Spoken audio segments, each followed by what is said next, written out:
wind it into 2 equal balls, which is what you need if you're going to knit 2 at a time socks.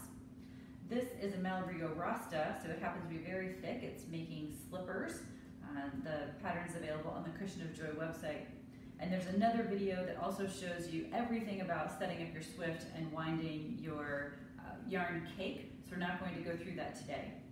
The one thing I want you to note is that I have tied a little scrap yarn on one of the arms of the Swift, and that's going to help us count how many times we go around.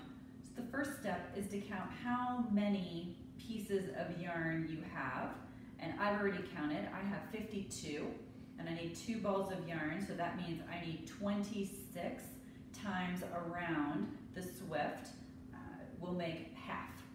So then I load up my yarn winder.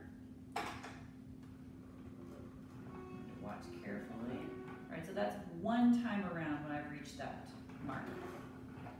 2, 3, 4, 5, and you would just continue like that until you had passed the mark 26 times in my case, and then you would cut off the yarn, take that cake off, and wind the second yarn, and you would know that then you had 2 equal balls.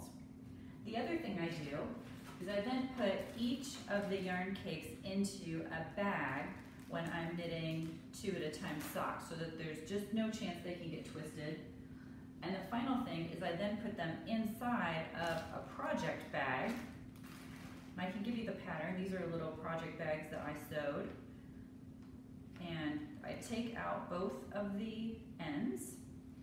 And then I actually put a safety pin right in the middle.